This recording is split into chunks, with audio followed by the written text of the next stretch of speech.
Welcome to Dirty Mind. This is a podcast that is available for ears to listen to, minds to ponder about, thumbs to tap to play it, and then to swipe it away. There's a lot of impacts that this podcast can have, and podcasts in general. I'm not really doing anything extraordinary out of the ordinary. I guess that's what extraordinary means.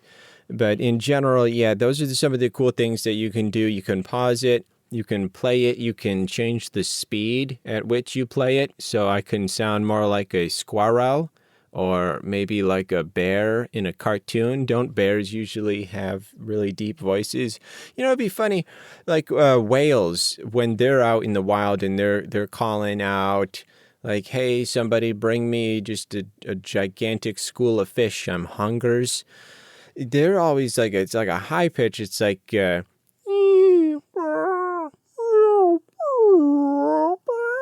hungers. You know, so what if bears were like that? I mean, obviously we know the sound of the growl of a bear. We can hear what bears sound like when they're making their roars. And that is usually kind of a little bit deeper, I guess, compared to roars of like a chipmunk. You ever heard a chipmunk roar? Oh my goodness. That's life-giving. It's like that. It's nice. But it would be funny if the roars of the bears was different from their speaking voices, and they were actually like not necessarily high-pitched, but just like the type of voice where you would not expect it. So it's like a bear comes up to you because you're eating a peanut butter sandwich, and it's like, roar, you know, as per usual. And then you're like, oh, goodness, what are you doing over here, Mr. Bear? And it's like, oh, I just wanted your sandwich there. Is that peanut butter and jelly? And you're like, no, I'm not a big fan of jelly. It's just peanut butter. Oh, never mind. You're weird. And then the bear just scurries away. That'd be funny. I mean, maybe not that exact situation, but something similar to it. Just get someone who actually knows how to develop some semblance of storytelling. And maybe that could work. Maybe for a commercial, I could see that working for like Snickers or something. To be honest, I don't remember what the prompt was that led me down that rabbit hole. So let's go to our world famous favorite segment, Old News.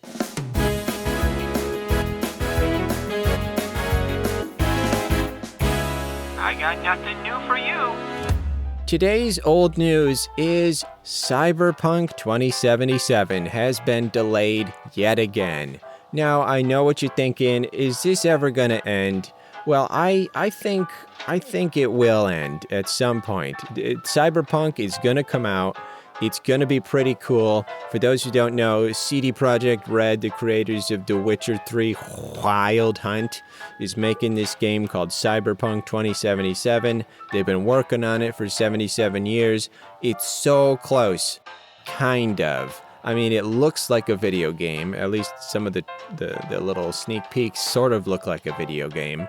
So you think that there's something in there that is going to make for some sort of potential product eventually. But right now they're looking at December 2020, I think, or maybe November. That would be cool. But yeah, it's been delayed, so just keep an eye out. If you pre-ordered, sorry to say, you're not getting it as early as you thought it was going to be. But once it does finally come out, I can only imagine it's going to exceed expectations because absence makes the heart grow fonder. So all of this time that's being used to build up that anticipation, that you're going to really enjoy that. It's going to expose to fruition in Crowls. And then everyone's going to be really happy about it because of all of the time that they spent on waiting, because when you have that amount of time spent on nothing other than anticipation, then I mean, what's left other than to be happy? So yeah, Cyberpunk 2077 has been delayed, but it'll come out and it'll be great.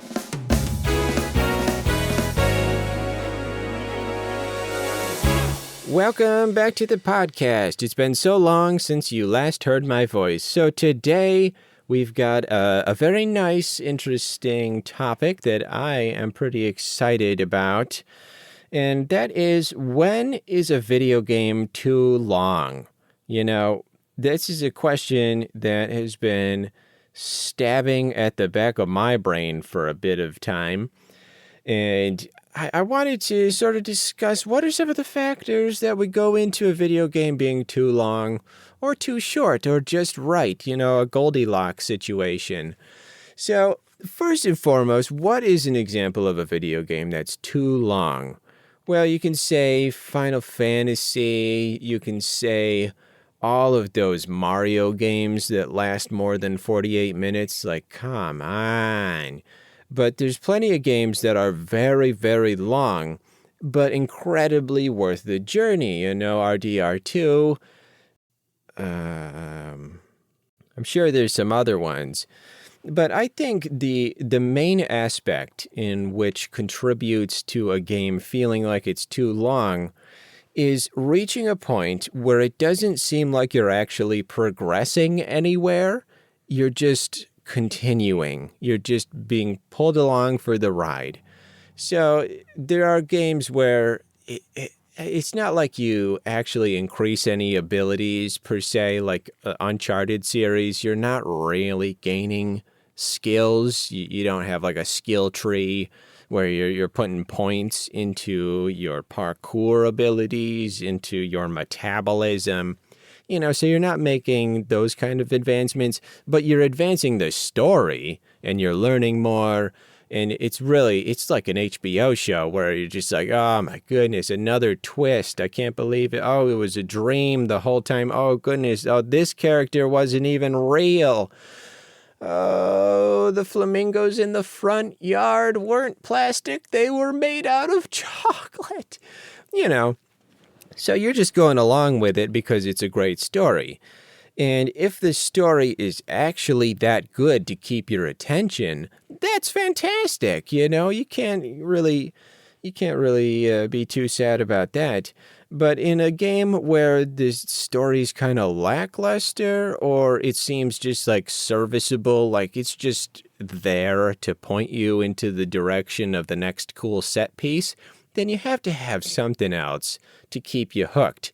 And if it's not just the gameplay being super fantastic, that gameplay loop, whatever it happens to be, then it's got to be the feeling that you are ranking up in ways that are tangerineable. Okay, so it doesn't necessarily have to be something where there's a drop down and you're like, I want to put my skill points into this, into my calf size so that my calves will look extra toned and all of the boys on the side of the street will whistle at me. That's the desirable outcome.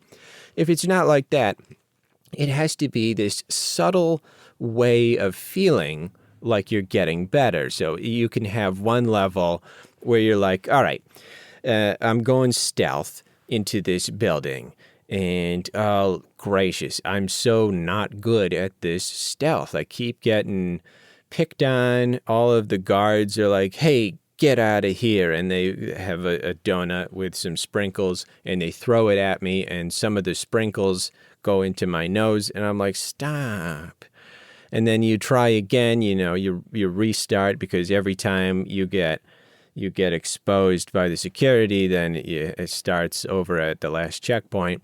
And then you go and you're trying to pickpocket someone, but you're not very good, so you time it wrong. And then the security says, hey, get out of here. And they throw the donut with the sprinkles. It's got new sprinkles again. And then some of the sprinkles go up your nose, and you're like, oh, gee, dang it. And then you restart because it's at a checkpoint, and the checkpoint was longer this time. It was further away from you and then you go up to what seems like it's going to be the end of the level, and it's this really gigantic security officer that looks like a Paul Blart, who's about 14 feet tall. And then you sneak up behind him because he's sleeping, but then you step on a board that squeaks, and then it just leads to a cutscene. And it's like, okay, well, what was the point of all of that if I'm just going to end up in a situation where the outcome was determined the whole time and there was no way that I could actually win? All that to say, you want to feel like there's going to be some sort of development. So you have another situation, another level where you're stealthy, right? And it's a warehouse this time. It's a warehouse for, let's say, stuffed kangaroos. That's all they make. It's stuffed kangaroos. If an elephant gets in there, it contaminates the whole system and they got to burn it down, okay? So you get in there and you try and get a stuffed kangaroo for yourself without paying, which is highly illegal and just deplorable from an ethical standpoint. But hey, that's what your prompt is. That's what the level told you to do. That's what the quartermaster said. This is what you got to have happen to save Kentucky. And you're trying to get out of there. And then you realize, oh, wait, my sense of hearing is getting much better. I can't see around the corner, but I hear them coming. They're waddling along, and I can almost taste those sprinkles in my nose. I guess it's more of I can smell the sprinkles. Let's go with that. And you feel like, oh my goodness, I'm progressing, and then you don't actually tip them off. You find a new place to hide. And it's like, great, I'm actually getting better at this game. So that's nice when it encourages you to be better and it gives you the tools to make mistakes and then find out what are some ways to avoid those mistakes. That is tremendous. And then you get better in ways that are real and they feel more personal to you. It's not like these arbitrary numbers. It's this thing where it's like when you're golfing and you actually hit the ball and it goes like forward. So I know you like face, you're at a 90-degree perpendicular angle to where you want to go. So you turn to the left or right, depending on if you're normal or weird. And you hit the ball. Now, 84% of the time, the ball's going to go like directly to the side or behind you towards the golf cart if you're lucky enough. Or in my case, I usually have rollerblades, so it's not applicable. But let's say you've been golfing for a long time and you actually hit the ball and it goes towards the hole. Now, this might be a foreign concept to a lot of the listeners, but basically in golf, the desire is to have that ball go towards that flag, and that flag, I've seen it up close a few times. The flag indicates that there's a hole in the ground, and that's where you want the ball to go, which it's so unintuitive, but that's what you want to happen. So you want the ball to go that direction. And so let's say you've been practicing for a few weeks and you hit the ball and it actually goes within like 30 degrees left or right of the hole. Like that is immense progress. I would book a wedding venue to have a catered event that is in celebration of an event, a situation like that where the ball actually went somewhat towards the hole. That's pretty great. And that's a way for you to know you've made progress. You're getting better. Were there any stats there? No. Were there any numbers? No. Was there an XP level bar? No. And I think that we get caught up in those types of things, maybe developers in general, but having that HUD up, it's not always what you want. So in Dirt Rally 2.0, I have, unless there's a specific reason, I have all of the HUD off. At least when I'm playing in VR, the HUD is gone. I don't even remember that I'm playing a video game. it gets very intense. I have gasoline by me so that I can replicate the smell. You know, it's not incredibly safe, and I wouldn't recommend it.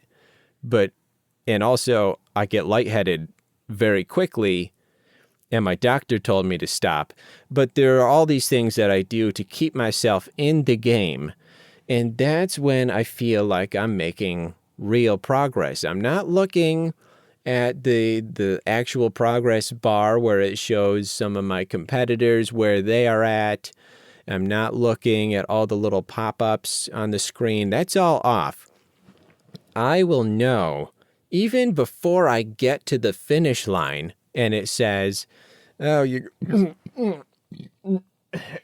Sorry, I was eating Tim Tams earlier.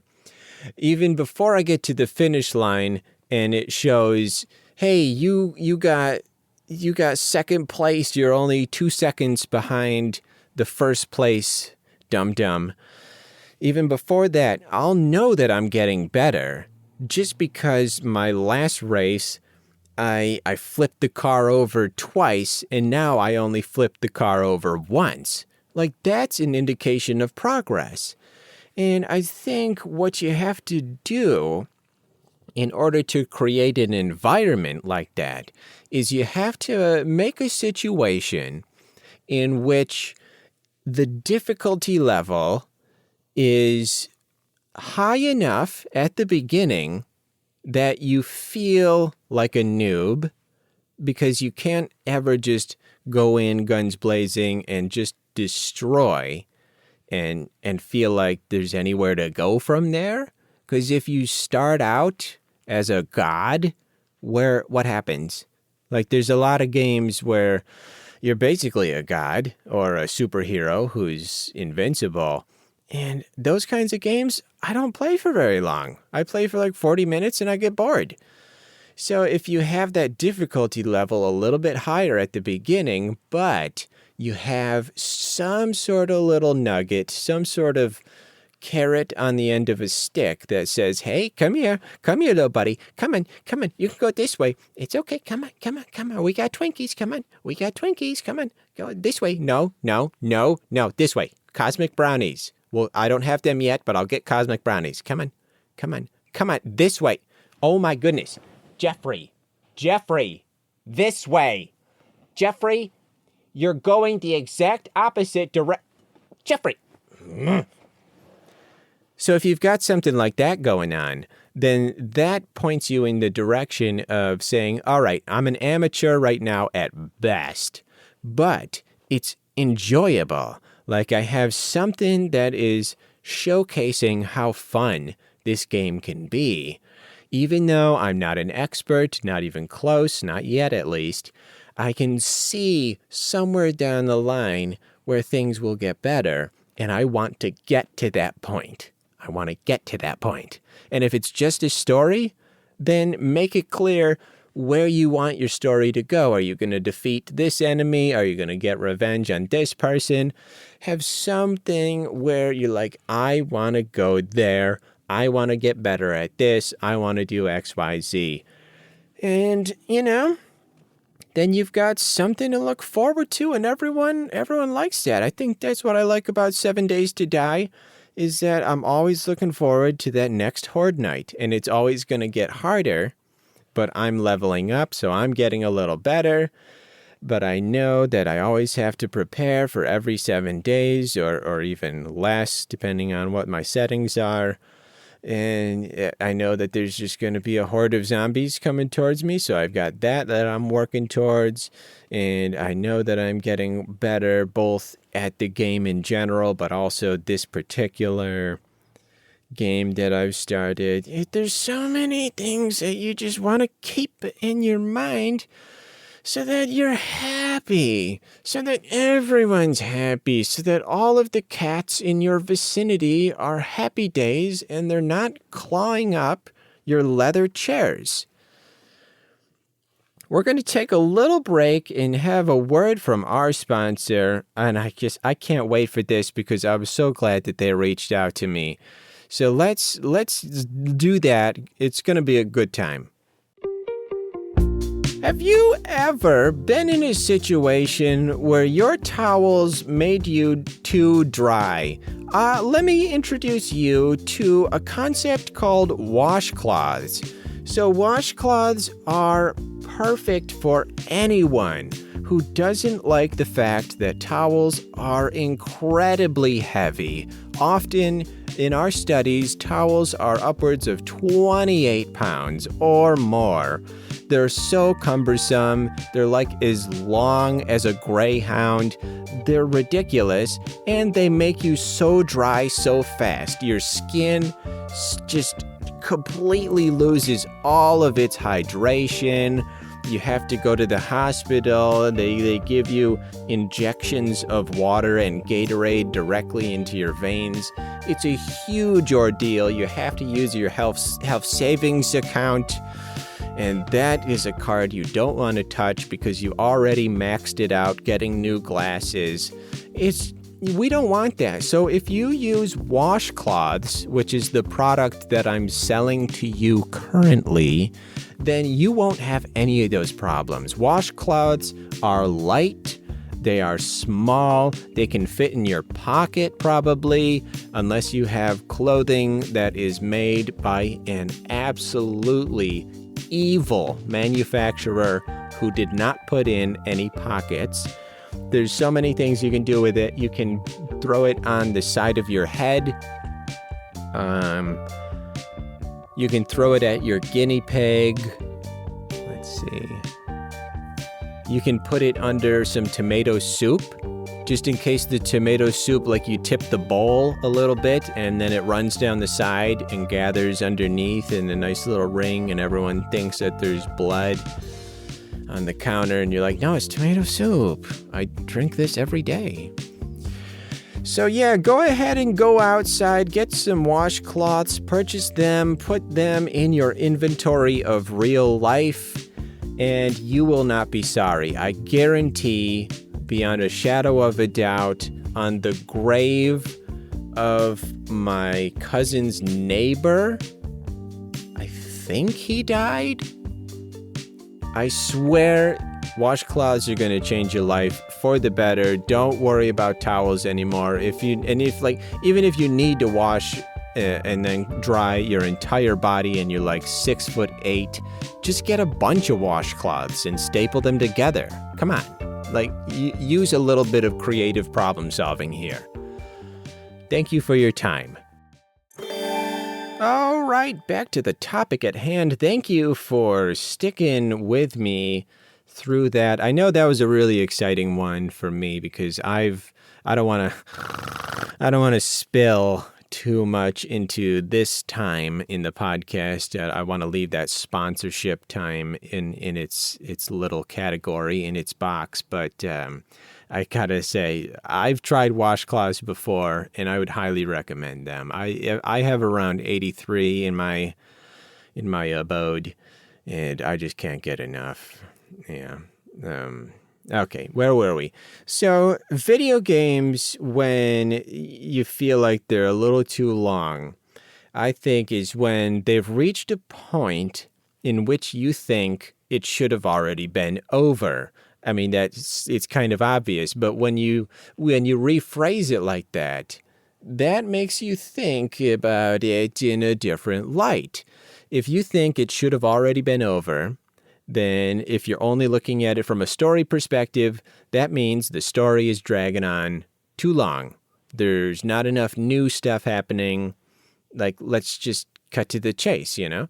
And if it's not really focused on the story, then it's focused on the development of your character. And if you feel like it should have already been over, then that means you don't feel like you're developing anymore, or you're not developing in any ways that are actually necessary. So some ways to counteract that, if you ask me, are you want to stretch out those abilities so that you don't have so much up front. I've played some games, and I'm not going to name any names because I can't remember what they were called, but I've played some games where there's so many cool concepts. Like there's floating There's a double jump. There's like a teleport, something or other. There's some cool stuff going on. But you unlock it all within the first half hour. And after that, it's like, how much longer do we have? Oh, 6 hours. We got another 6 hours. But I've already got everything? Like, what? So, like, I think a good way to do it is think about, like, Dishonored. The first Dishonored especially. Look at the way you start with almost nothing. And then eventually, here and there, on your own terms, you use your little runes and whatnot, and you unlock these really cool abilities. And that, as it reminded me, is you got the teleportation and stuff. You got the invaluable ability to jump into the body of a rat. Who wouldn't want that on a daily basis? To be able to put your soul into the body of a rat and go around New York City and just steal pizza slices from every building. Every building has pizza slices, and they're sitting out, and they're just waiting, just begging to be swiped by an adorable little rat with a cute tail and pigtails, obviously. I mean, it doesn't matter what rat it was. If I go into its soul, it's going to have pigtails. And, oh my goodness, can you imagine a world in which you could just go around stealing pizza in New York all the time? Oh my goodness. So yeah, that's some cool things that you unlock in Dishonored. And it goes along at a really nice pace where if you're going along, you're following the story, you're not doing too many side quests or anything. Like every hour at least, you unlock one thing brand new and also upgrade. That's a key component. You upgrade some existing abilities maybe 2 times, and that keeps it in a way where it's not just about having these arbitrary advancements. It's about creating something new, like withholding, hey, yes, you can teleport, but you can't teleport that far. Not yet. You can only teleport like 10 feet. And then we upgrade it. So, okay, now you can teleport 15 feet. Oh, now you can teleport 20 feet. And that gives you something to look forward to, number one. And that sorry, I was eating Tim Tams earlier. And that also gives you something to try out, number 2. So you're looking forward to some new stuff when you haven't gotten anything new in a minute. And then when you do get something new, it's not just about, hey, here's a little achievement that means nothing. No, you want to use that. It's like, oh my goodness, I can see into humans' eyes. I can see what the world looks like from 6 feet, 2 inches in the air. That's awesome. And I want to try that out right now, next chance I get. Oh, and then the replayability when you get new stuff and new advancements and new skills, that takes it to another level. Because if you have you have a house that is 25 feet away from another house, and there's no way to jump across. Like you could have been able to teleport, but you didn't have that unlocked yet. But now the game's over. You've reached max skills on everything. You can do a kick flip. You can do a heel flip. You can do another skateboarding trick that's impressive, like an ollie. And you've got all of your maxed out skills, and you go back to that other level. And, well, now you can teleport 25 feet now. And so you go onto the top of that building, and you teleport to that other building, and you would never have been able to do that before. But now you can, and you go into it, and you see that it is a horrible place where it's a bunch of just babysitters that don't have any babies, and they're just constantly irritating each other, trying to help each other tie their shoes. And it's like, Kendra, my shoes are already tied. They cannot get more tied. I, I, I don't know what you want me. Do you want me to take my shoes off, untie them so that you can tie them for me? My shoes are tied. I don't even know why we're wearing shoes indoors to begin with. Like, why? It's not like there's carpet. This is hardwood floor. That's fine. Oh, wait, no, yeah, that makes sense. Yeah, if it was the opposite. Oh, okay. Yeah, if it was carpet, yeah, no shoes, but we got the hardwood floor here. Is it hardwood or is it in linoleum? Is that click and lock? That's nice. Oh, yeah, it's click and lock. You see, I like that. I like the click and lock, not just because of the sound that it makes when it clicks and also when it locks, but the fact that it's just disrupting the industry where anybody can do it. Like we tried the stick and peel, the peel and stick. I think that's the way you have to. The peel first. You have to peel first, key and peel, and then you stick it down. But it's not worth it. It still slips once the adhesive starts to fade, and it doesn't look as good. And it just doesn't stay in place. And then once you try and get it up and out of there, like forget it. Your kitchen is done. It's done for. So the click and lock's cool. So that makes sense. That makes sense why we're wearing our shoes. So the fact that you had all of those abilities to get you into this room with all of the babysitters that are not good at their jobs, then that makes it all worth it. Especially once you go down to the first floor and realize that the whole building was actually a bakery, only it wasn't accessible from the street level. You had to always go in through the roof, which is so typical. It's just so typical of Detroit.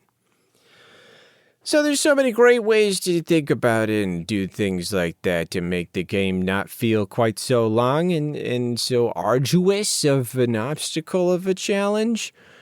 But you tell me your thoughts, if you have any. I am under the impression that you don't always need thoughts, so don't pressure yourself to think that you need thoughts.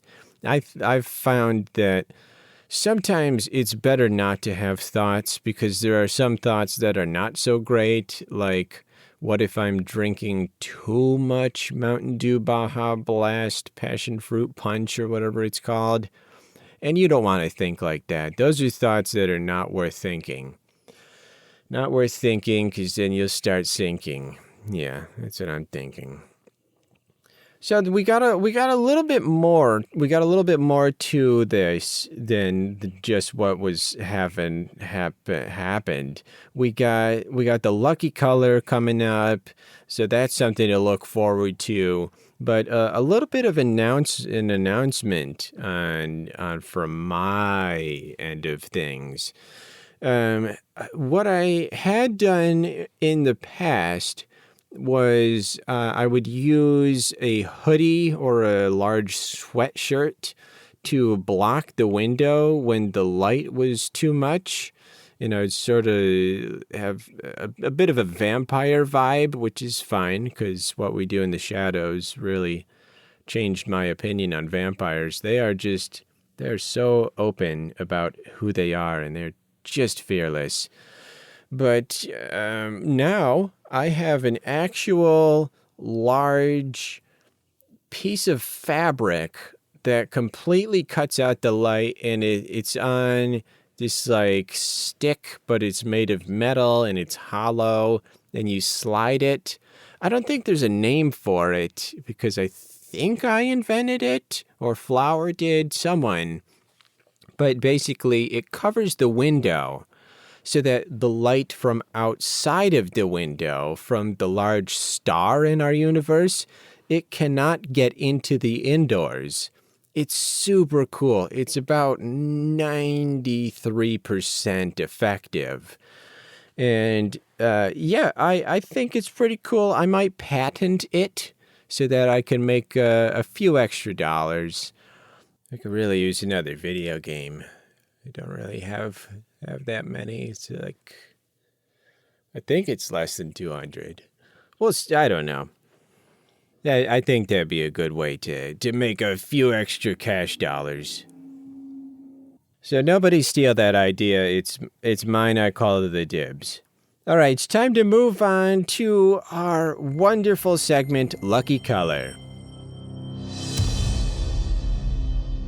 Today's lucky color is puce.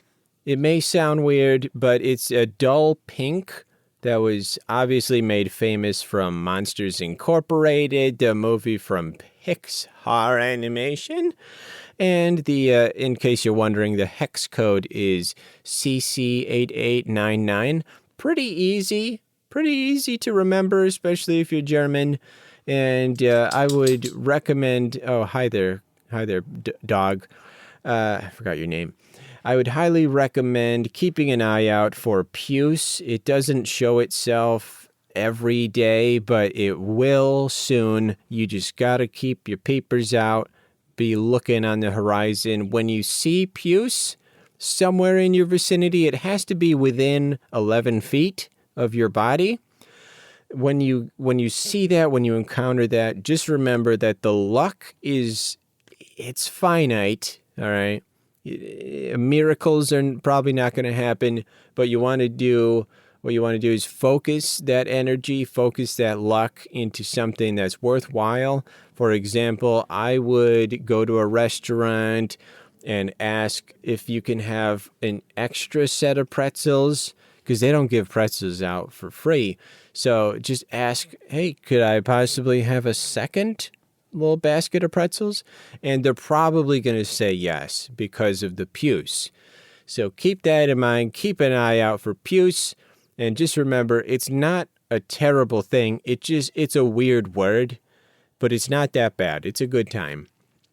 All right, that's bringing us to the end of our show. Thank you for being such a wonderful audience. Today, I just want to remind everyone that no one has ever died from eating too many Twizzlers, at least that we know of. So keep that uppermost in your brain. And yeah, just enjoy yourself, huh? Get out there. Touch some mud. It's a good time for everyone. All right, bye.